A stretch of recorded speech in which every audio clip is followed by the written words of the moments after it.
Now we're going to get down to the nitty-gritty of what Indians are all about. I still say we Indian people are believers in the truth. This is the way of life that was given to your people. You're born an Indian, you're going to die an Indian. Indianness is a good life. You're facing an Indian this afternoon. And good afternoon and welcome to Native News Today. We hope that you are safe and sound and above all staying cool this afternoon. I'm Gerald Wofford and my usual partner here, Jason Salzman, is attending the Native American Journalists Association Awards this week in Las Vegas, Nevada. And he's going to be picking up some hardware that we're proud to say that our Native News Today won this past week. We're going to be back here with Native News Today, so stay tuned. We appreciate you joining us. Since the dawn of the Muskogee Creek Nation, the traditional rhythmic sound of the turtle shells has been the heart of the ceremonial stomp dance. A living legacy passed to each new generation. This tradition, this legacy, this heart, this is the Muskogee Creek Nation of Oklahoma.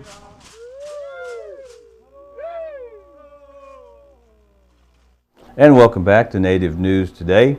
Last week, the Tulsa Shock, the local WNBA professional women's basketball team, made a visit to Creek Country, to Okemah, the fabulous Panther Dome, the high school there. Local kids in the area were welcomed by the starting roster of the Shock team, as well as different members as well that represent to show them some great basketball plays, as well as develop them to some healthier choices here. The Tulsa Shock visiting the Creek Nation. Well, I'm Gerald Wofford, and I'm interviewing a Crawford here. No, that's what I'm going to say. Did you say Joe? Joe Crawford. Okay, let's get that right. All right, here we go. We are at the fabulous Panther Dome in Okemah, Oklahoma, at the Okemah High School to be specific, where a special clinic is going to take place this afternoon. I'm speaking with Mr. Joe Crawford.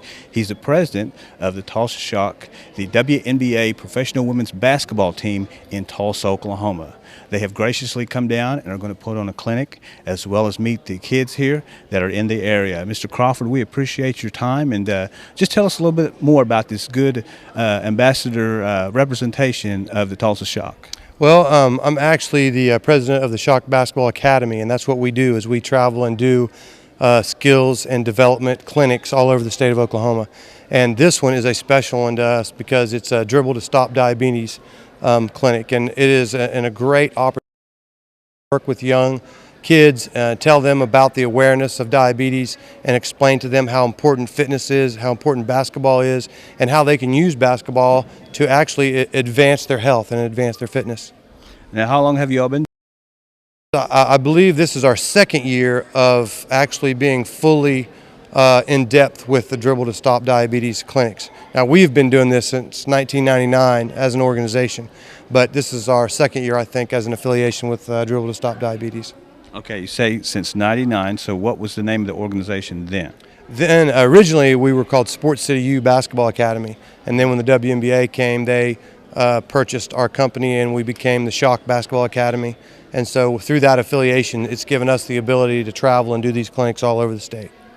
Now, you mentioned specifically diabetes, which of course is a major health problem with anybody in the United States, of course. But tell me how you have felt about the results of since you all have started, even in '99 and now being affiliated with the Tulsa Shock, and the results that you've received from this. Well, being that this is our second year with the diabetes campaign, what we've really seen is corporations jump on board more than anything, which has really helped with possibly with funding and opening up the opportunity for other events like this to create awareness.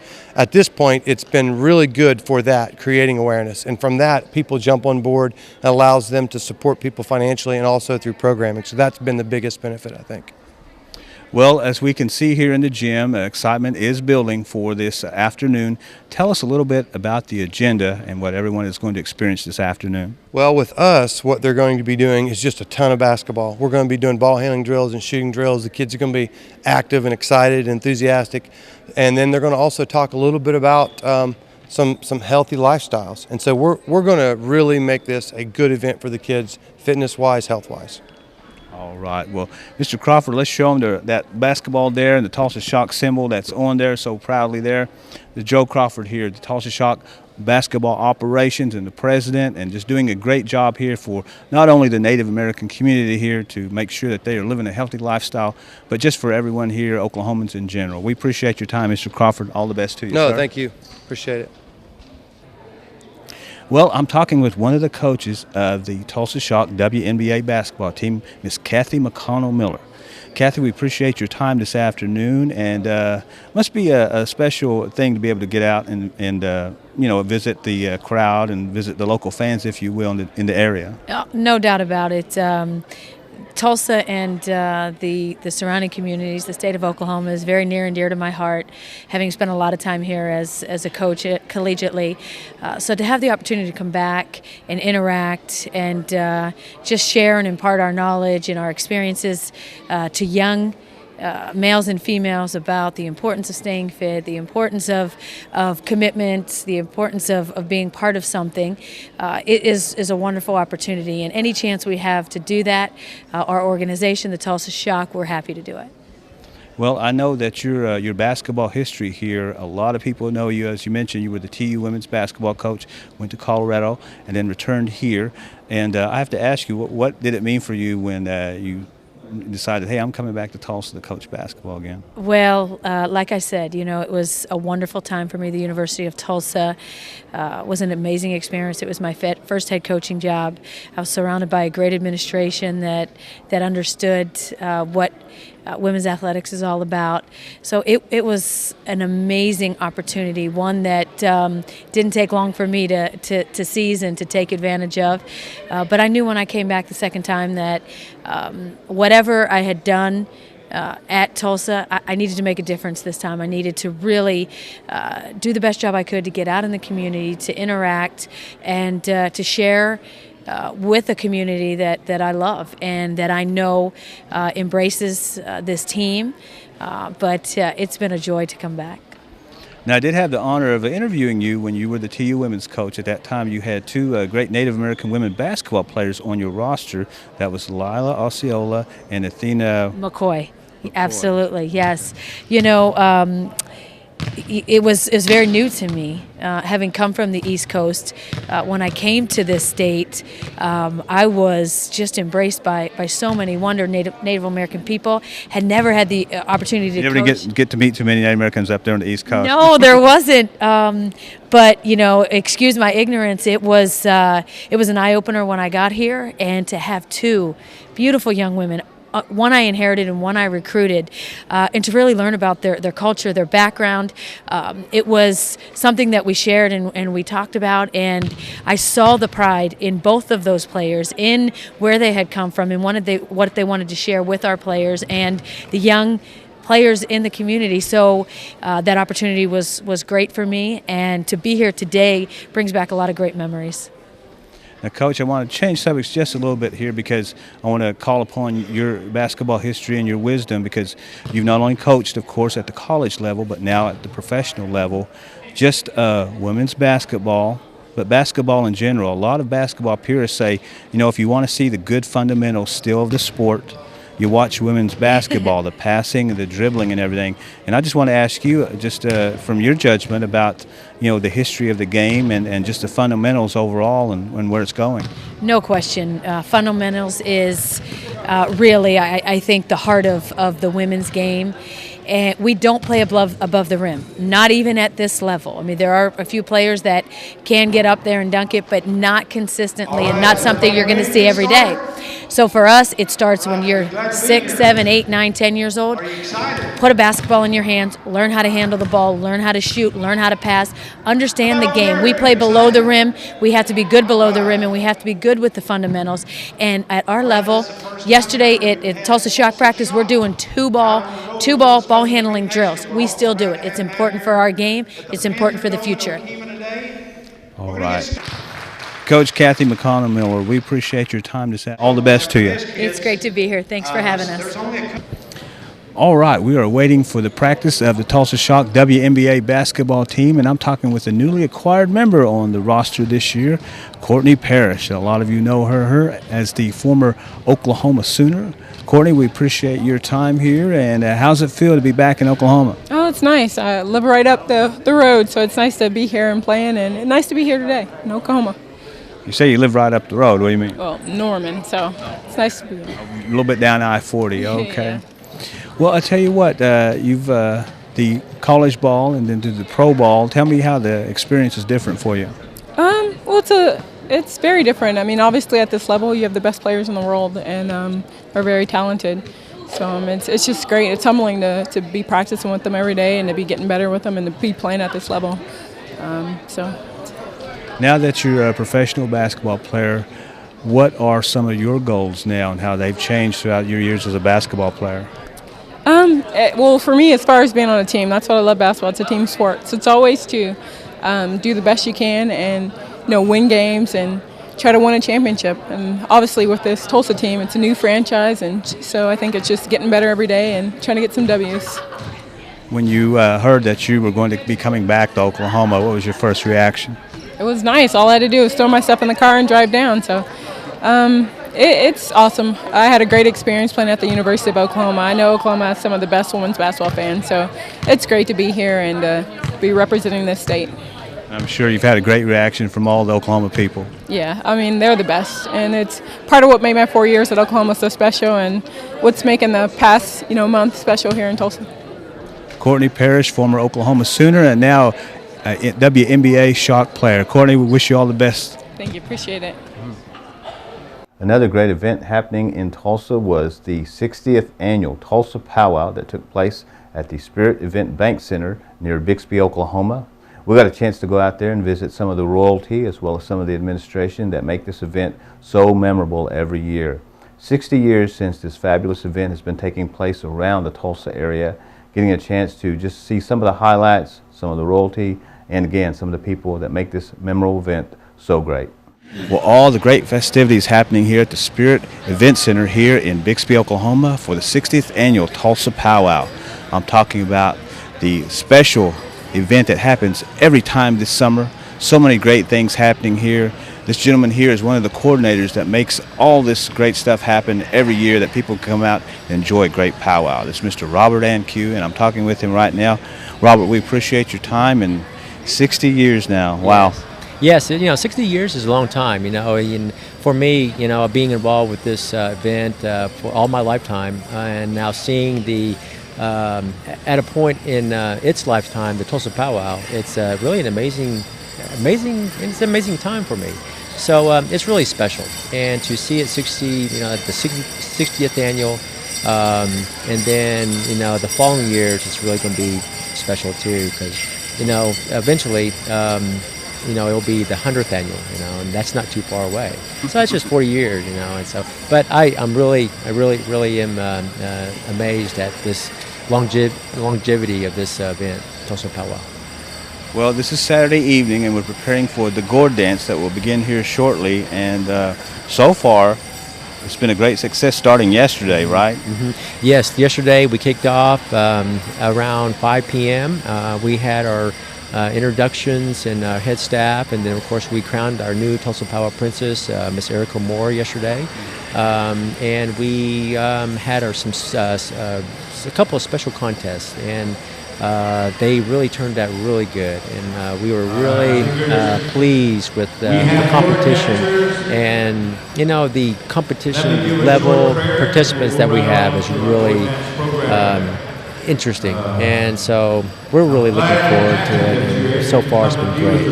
Now we're hearing the MC behind us here because they're preparing for the gourd dance here, and Robert, I know you need to get back there and everything, but just again we say the 60 years, and I know that in past powwows here I've interviewed you before, and this powwow has had different homes throughout the years, and of course Mohawk Park, the very historic place that it all began and everything, but other places too. But now in the Spirit Event Center here, you all have found a home here for this then, right? Yeah, the Spirit Bank Event Center has been really good to us, and what people like, the dancers and singers, love about this facility is, one, it's it's clean. but it's cold also. You know, the AC really makes a difference. You know, today's temperature is about 110 or 125. You know, it's really hot out there. But today in this event center is really, really nice, and it's an open floor.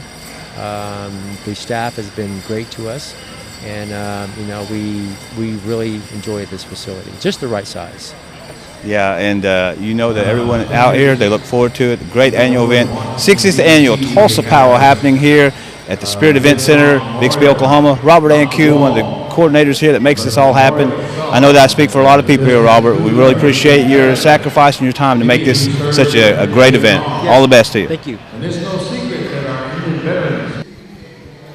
Well, like I said, it's always an honor to interview royalty, and that's what I'm getting an opportunity to do tonight, this evening, at the Tulsa Powwow. I'm with the 2012-2013 Miss Tulsa Powwow Princess, Miss Erica Pretty Eagle Moore.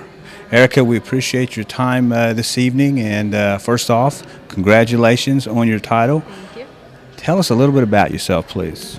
Well, my name is Erica Pretty Eagle Moore. I'm 19 years old. I'm Osage, Oto, Pawnee, Second Fox, and Potawatomi. I come from Fairfax, Oklahoma. I'm currently a sophomore enrolled at Tonkawa NOC, Northern Oklahoma College. I get my associate's degree next spring, and I enjoy a lot of sports. I love going to powwows, representing who I am, dancing, spending time with my family and friends, and just making new friends and traveling. Well, tell us about this title that you have, Miss Tulsa Powwow, and actually what you did to receive this honor. It means a lot to me because I've always enjoyed holding titles and representing who I am and representing my family and my people. And I also love to go to powwows everywhere I go, and holding a title just means much more because then I could tell people about this title.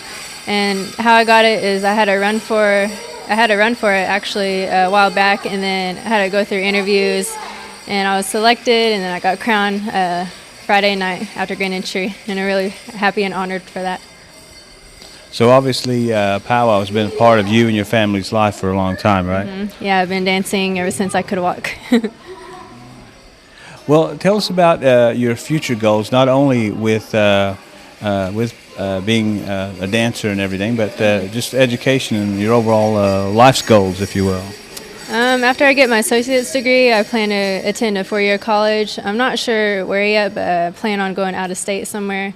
I'm looking at Minnesota right now, and right now I'm in graphic design. My major is digital media, animation, and design, and I plan to continue graphic design and go throughout that, and then hopefully get a good job after that, and yeah, enjoy art and graphics and computers. I bet you've been to powwows all over the country, and just to see Indian country come alive. I mean, powwows are a very important part of Indian culture, aren't they? Yeah, I've always been to powwows all my life, and I don't know what I'd do without it. You know, I have family and friends all over, and I do travel all over the states. I was born in Minnesota, St. Paul, and you know, I used to travel around up there, and now I live down here, and now I'm just kind of plan to go as many powwows as I can, you know, just meet more people and dance. I love to dance also. Well, we just want to say congratulations to you, and we know that you will represent the Tulsa Powwow very proudly. And again, Miss Erica Pretty Eagle Moore, the 2012-2013 Miss Tulsa Powwow. Erica, all the best to you, and you take care. Thank you very much. Right now, we got into the archives and dug out some of the old vintage treasures, if you will, from our video productions of times past. This is the Creek Nation, this video being produced in the 1980s by Gary Robinson, who was here at that time. So as an added treat, we wanted to show this to you this afternoon, and perhaps some of y'all will see some of your old relatives and some old footage that you remember from way back then. So we hope you enjoy this documentary. This is the Creek Nation.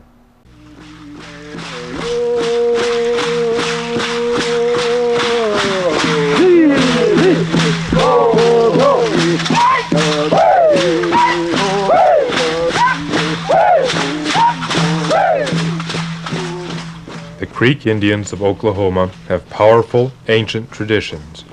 Traditions that live on in ceremonies still practiced by some today. One of those traditions, handed down from generation to generation, is the strong will to survive as a people. Nowhere is this strength better reflected than in the condition of the Creek Nation today. A progressive, adaptable tribe facing the challenges of the future with high regard for the ways of the past.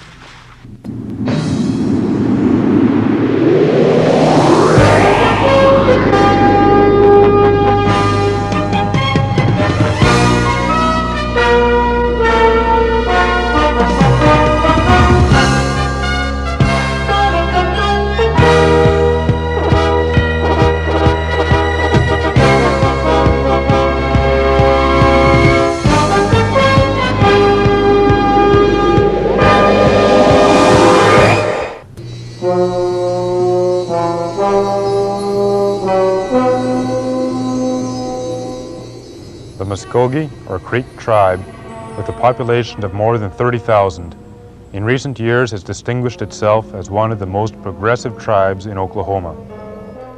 More than a decade ago, Principal Chief Claude Cox and his advisors began identifying the problems faced by Indian people. They set priorities and goals to focus on as the Creek Nation re-emerged as a functioning tribal organization. Finally, after several years of hard work, a new Creek Constitution was ratified by the Creek people on an historic day in 1979, forming a firm foundation for the future of the tribe. But the path leading from the ancient days of tribal power up to that momentous day in 1979 was long and sad.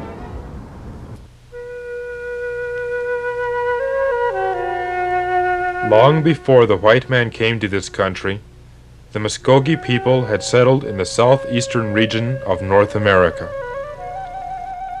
By the time these European newcomers began struggling to establish themselves along the eastern seaboard, a powerful Indian confederacy already existed there. The dominant force of this confederacy was the Muskogee tribe, known to the white man as Creeks, because their towns were clustered along the streams and rivers that snaked through the land. The Creeks at first welcomed the early white settlers and even adopted some of their ways. But by the time of the American Revolution in 1776, the power of the Confederacy was diminishing. Georgians were encroaching on the Creek Nation, and the tribe was being pressured to turn over great amounts of land through treaties. The Red Stick War of 1813 and 1814 was a further blow to the size and power of the tribe. The United States Army, under the command of General Andrew Jackson, made it clear that further resistance was useless. Finally, the Creeks, along with several other tribes, were totally displaced from their homelands. During the forced migration of 1836, called the Trail of Tears, thousands of Creek people died on the way to their new home, west of the Mississippi River.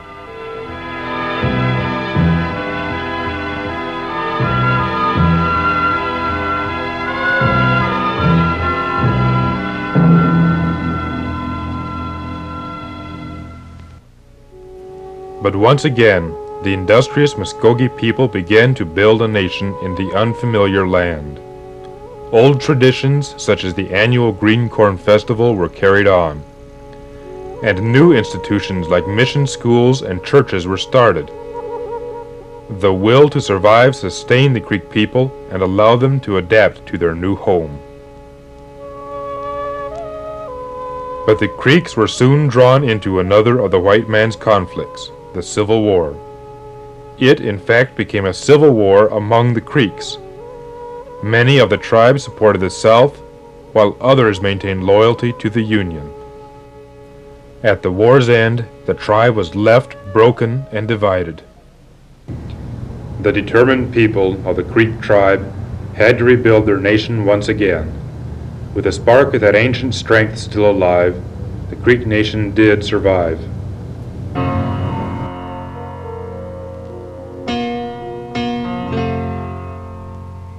A revised form of government with a written constitution and code of laws, was established to meet the challenges of the late 1800s.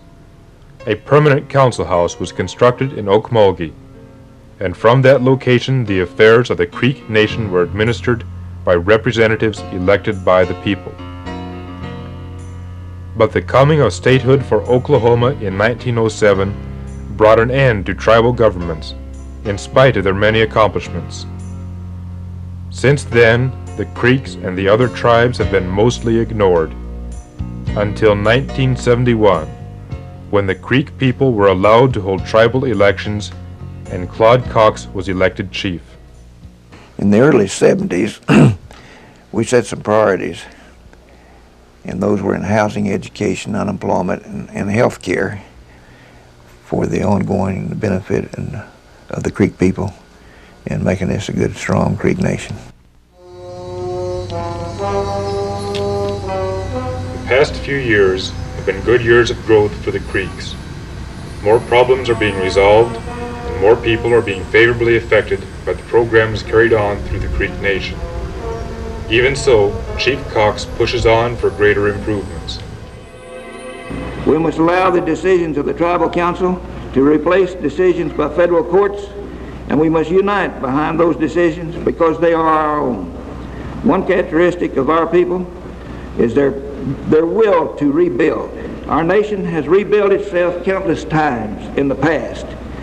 After DeSoto's invasion in 1540, after Andrew Jackson's invasion in 1814, after our removal from our homelands in the South, and after the tragedy of the U.S. Civil War, and after the allotment of our lands, and after the suppression of our tribal government. Each time our people have recovered and have rebuilt, have progressed in the ways we choose for ourselves.